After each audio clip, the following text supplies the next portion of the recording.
साल और इस देश के बेमिसाल इसलिए हैं क्योंकि 9 साल पहले के भारत में और आज के भारत में जमीन और आसमान का फर्क है। जो पिछले 70, 80, 90 सालों में काम नहीं हुए थे, जो भारत की पहचान नहीं थी, उस भारत को 9 वर्षों में जो पहचान मिली है, जो पूरे देश में, पूरे विश्व में आज भारत का स्थान चाहे आर्थिक रूप से चाहे सामाजिक रूप से बढ़ा है, ये आदरणीय नरेंद्र मोदी जी की देन है। और इन 9 वर्षों में लोगों ने ये जाना है, विश्व ने ये जाना है कि भारत की क्या क्षमता है, भारत क्या कर सकता है।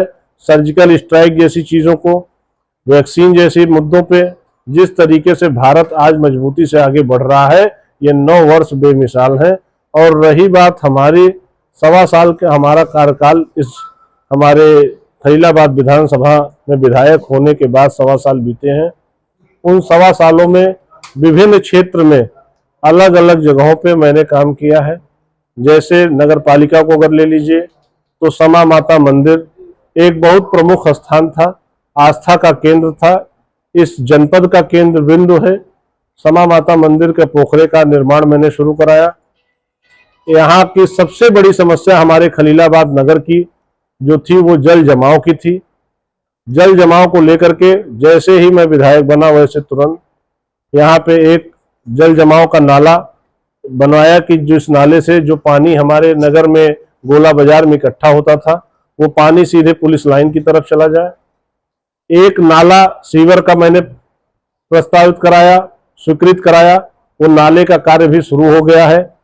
वो नाला जितने सीवर की समस्या जो हमारे नगर की थी, जो जा करके समा माता मंदिर पोखरे में सीवर का पानी गिरता था, उसके लिए एक नाला बन रहा है और उस नाले का काम तेजी से चल रहा है। निश्चित तौर पे उस काम को भी मैंने स्वीकृत कराया है और काम बहुत तेजी से चल रहा है। निश्चित तौर पे वो खलीलाबाद के लिए एक दिन एक अच्छा काम साबित होगा।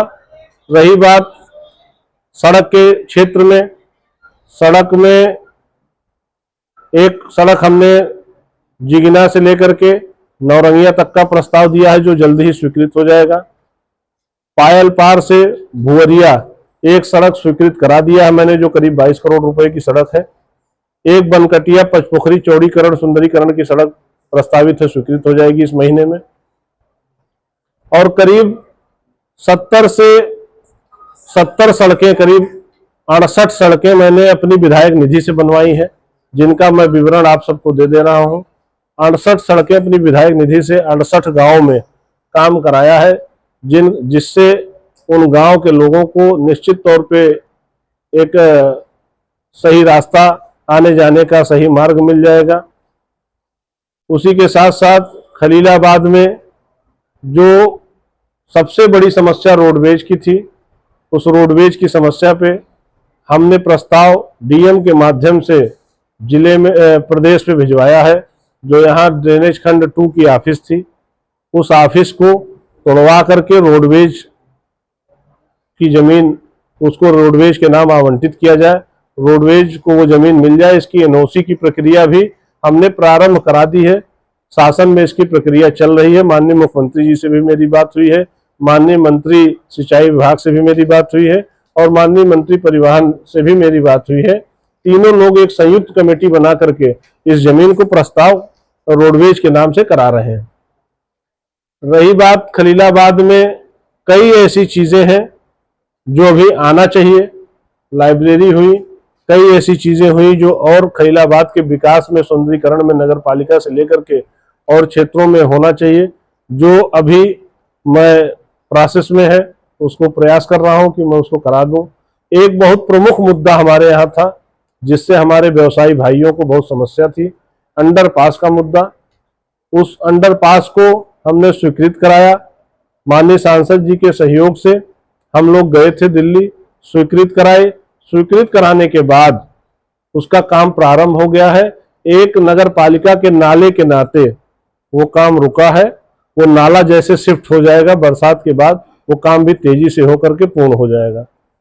इस तरीके से विभिन्न योजनाओं में जो हमारे माताओं को, बहनों को, जो लोगों को अभी जिनके केवाईसी के नाते, जिनके कोई न कोई कागज न फिट होने के कारण जिनको वृद्धा पेंशन, विधवा पेंशन, किसान पेंशन, इन सब चीजों में जिनको समस्याएं हो रही हैं, निश्चित तौर पे इस पे काम हो रहा है, इस पे हम काम कर रहे हैं और गांव वाइज कैंप लगा करके इन समस्याओं को भी दूर करने का पूरा प्रयास करूंगा। और निश्चित तौर पे आपने देखा होगा मेरे विधायक होने के पहले जो स्वास्थ्य के अपने यहाँ खलीलाबाद का चिकित्सालय था, जिला चिकित्सालय, उसकी व्यवस्थाएं बहुत खराब थी, बिल्डिंग जर्जर की स्थिति में पहुंच रही थी। मैंने ही उस पर स्वीकृत कराया कि वार्डों की व्यवस्था कुछ सही हो, रंगाई पुताई बिल्डिंग की फिर से हो जाए, बिल्डिंग की मरम्मत हो जाए और निश्चित तौर पे जो कमियां और स्वास्थ्य विभाग में हैं उन कमियों को भी निश्चित तौर पे इन 1 वर्षों में मैं पूरा करूंगा और उसको दूर करने का पूरा प्रयास करूंगा। देखिए, औद्योगिक क्षेत्र में विद्युत की समस्याएं आए दिन होती रहती है, आपने कुछ पहल किया था, उसके बारे में क्या कहना चाहिए? देखिए, विद्युत को लेकर के हमने जो जर्जर पोल हैं, जर्जर पोल हमारे, एक तो जो हमारा नगर है खलीलाबाद, गोला बाजार से लेकर के और शुगर मिल तक, और यहाँ बाईपास रोड जो हमारी गई है, उन दोनों रोड के जितने जर्जर तार और पोल हैं, इस पे 1.25 करोड़ रुपए मैंने स्वीकृत कराया है, जिससे इसके सारे खंभे, सारे तार बदल दिए जाएंगे। और 32 करोड़ रुपया इस विधानसभा में पोल और तार बदलने के लिए आया है कि जो गांव में जर्जर पोल और तार हैं इस तरीके की, और जो इंडस्ट्रियल एरिया में भी जिन तारों की वजह से लाइट प्रॉपर नहीं जा पा रही, वो भी उसमें है कि निश्चित तौर पे वो जब काम पूर्ण हो जाएगा, काम की शुरुआत हो गई है और काम जिस दिन पूर्ण होगा 1 साल 1.5 साल के अंदर, तो बिजली की काफी हद तक समस्याएं हम लोगों की खत्म हो जाएंगी। उसमें कई जगह ट्रांसफार्मर का अपग्रेडेशन भी है कि जिसमें जहां 63 kV ट्रांसफार्मर है उसको अपग्रेड करके 100 kVA में किया जाए, जहां 25 है उसको 63 किया जाए। इस तरीके से करीब 32 करोड़ रुपए हमारे विधानसभा में सिर्फ और सिर्फ बिजली विभाग में आया है और 1.25 करोड़ रुपया मैंने अपने व्यक्तिगत उससे स्वीकृत कराया है कि जिसमें हमारे सारे पोल्स हमारे नगर पालिका के बदल दिए जाए। व्यक्तिगत आर्थिक मदद आप लोगों की है? देखिए, आर्थिक मदद ऐसी चीज है कि आर्थिक मदद हम करते रहते हैं। जैसे सब्जी मंडी में आग लगी थी, उसमें मैंने मदद किया। जैसे बेटियों की शादी होती है, कई लोगों के कर्म होते हैं, कई जगहों पे मंदिर के निर्माण हैं, कई जो व्यक्तिगत इस तरीके से हैं। तो देखिए, मदद किसी की भी की जाए तो वो अपनी आस्था पे होती है और मदद का प्रचार नहीं होना चाहिए। प्रचार करके हम मदद नहीं करते। मदद तो हम प्रतिदिन 10-5 लोगों की मदद, ऐसा कोई दिन मेरे जीवन का नहीं बीतता है जिस दिन मैं 2-4-10 लोगों की मदद ना कर रहा हूँ। चिकित्सा एक ऐसी चीज है मनुष्य के जीवन में, जो बीमार है, जिसको आवश्यकता है, उसके लिए सबसे जरूरी चीज उसको स्वास्थ्य सुविधाएं, उसको आर्थिक सहयोग, उसकी मदद उसको मिल जाए। इसके लिए करीब 2 करोड़ रुपए से ऊपर, 2.25 करोड़ रुपए मुख्यमंत्री राहत कोष से मैंने करीब 40 लोगों की मदद कराई है। और व्यक्तिगत हमने कम से कम 15 लोगों को अपनी निधि से पैसा दिया है। और जैसे अभी एक मगहर के थे, उनका पैर नहीं था, उनको पैर लगाने के लिए उनको पैसा दिया, करीब 4.5 लाख रुपए मैंने। इस तरीके से आज भी अस्पताल में, आज की तारीख में 4 पेशेंट को हम एडमिट कराए हैं, मेडिकल कॉलेज से लेके प्राइवेट अस्पताल में लखनऊ में, जिनको आर्थिक रूप से भी उनकी मदद करा रहे हैं और मुख्यमंत्री राहत कोष से कुछ लोगों की मदद कराए हैं। तो निश्चित तौर पे स्वास्थ्य सुविधाओं को लेकर के, स्वास्थ्य मदद करने के लेकर के क्षेत्र में हमारे किसी को भी, कोई भी हो, अमीर गरीब, किसी भी जाति का हो, किसी भी धर्म का हो, अगर उसको स्वास्थ्य की व्यवस्था या स्वास्थ्य से रिलेटेड कोई समस्या होती है तो निश्चित तौर पे हम उसके साथ हैं। उसकी जितनी मदद कर पाएंगे करेंगे आगे भी।